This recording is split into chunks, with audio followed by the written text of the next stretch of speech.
एक दिन हजरत मोहम्मद सल्लल्लाहु अलैहि वसल्लम जंगल के पास से गुजर रहे थे।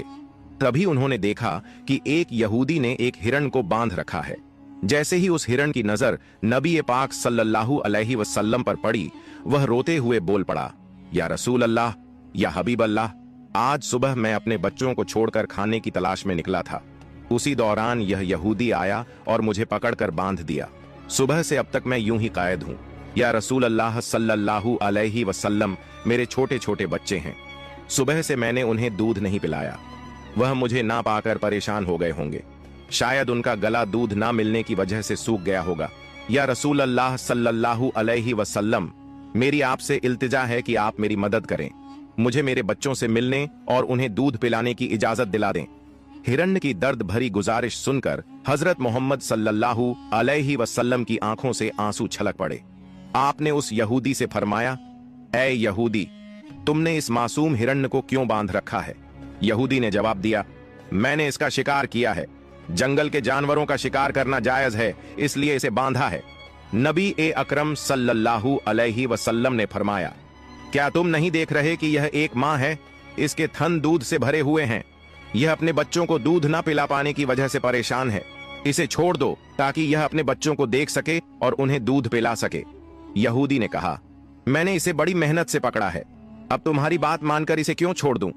हजरत मोहम्मद सल्लल्लाहु अलैहि वसल्लम ने नरमी से समझाते हुए फरमाया, इस मां हिरण को एक बार अपने बच्चों के पास जाने दो। वह उन्हें दूध पिलाकर और मिलकर वापस तुम्हारे पास लौट आएगी। यहूदी ने तंज से कहा, बांधा हुआ जानवर आज तक वापस आया है? क्या ऐसी कोई मिसाल है? अगर मैं इसे छोड़ दूं तो यह कभी नहीं लौटेगा। जब नबी पाक सल्लल्लाहु अलैहि वसल्लम ने देखा कि यहूदी किसी भी तरह से हिरण को छोड़ने के लिए तैयार नहीं है, तो आपने फरमाया, ऐ यहूदी, इस हिरण को आजाद कर दो। इसके बदले तुम मुझे बांध लो। अगर यह वापस ना लौटे तो तुम मुझे उम्र भर कैद में रख सकते हो। यहूदी ने कहा, ठीक है, एक शर्त पर मैं इसे छोड़ रहा हूं। अगर यह वापस ना आए तो मैं तुम्हें उम्र भर के लिए कैद कर लूंगा।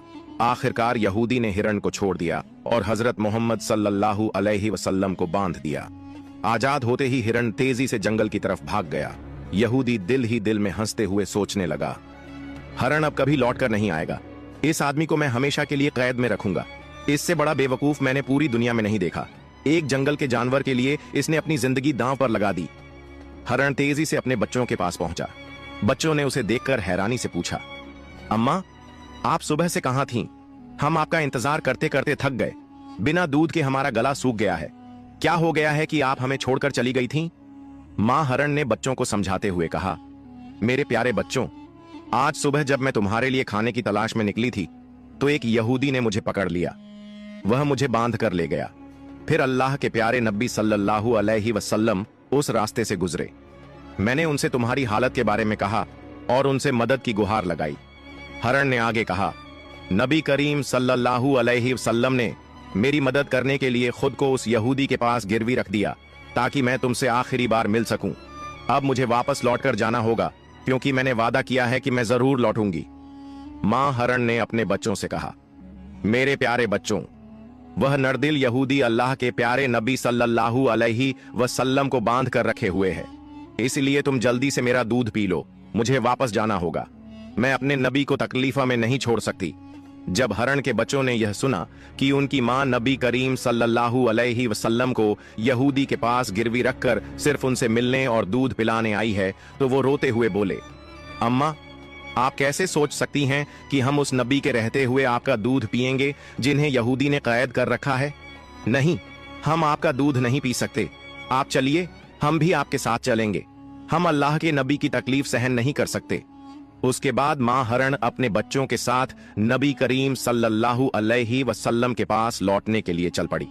दूसरी तरफ जब हिरण के लौटने में थोड़ी देर हुई तो वह यहूदी तंज करते हुए नबी करीम सल्लल्लाहु अलैहि वसल्लम से कहने लगा, तुमसे ज्यादा बेवकूफ इंसान मैंने इस दुनिया में कभी नहीं देखा।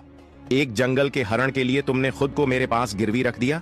क्या तुम वाकई सोचते हो कि वह हिरण वापस आएगा? कयामत तक वह हिरण लौट कर नहीं आएगा और कयामत तक तुम मेरी कैद में रहोगे।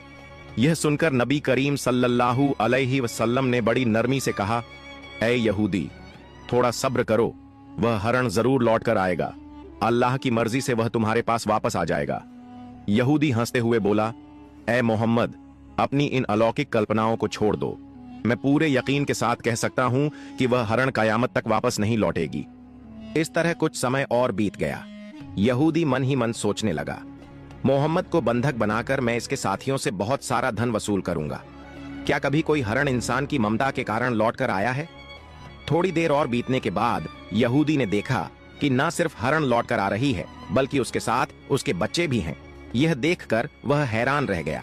फिर नबी करीम सल्लल्लाहु अलैहि वसल्लम ने हरण से पूछा, ऐ हरण, तूने अपने बच्चों को साथ क्यों लाया? वादा तो यह था कि तू अकेले लौटेगी। मां हरण ने जवाब दिया, या रसूल अल्लाह, जब मैं अपने बच्चों के पास पहुंची और उन्हें बताया कि अल्लाह के प्यारे नबी सल्लल्लाहु अलैहि वसल्लम ने खुद को एक यहूदी के पास गिरवी रख दिया ताकि मैं तुमसे आखिरी बार मिल सकूं और तुम्हें दूध पिला सकूं, तो मेरे बच्चों ने रोते हुए कहा, अम्मा, आप कैसे सोच सकती हैं कि हम अल्लाह के नबी को बंधन में छोड़कर आपका दूध पिएंगे?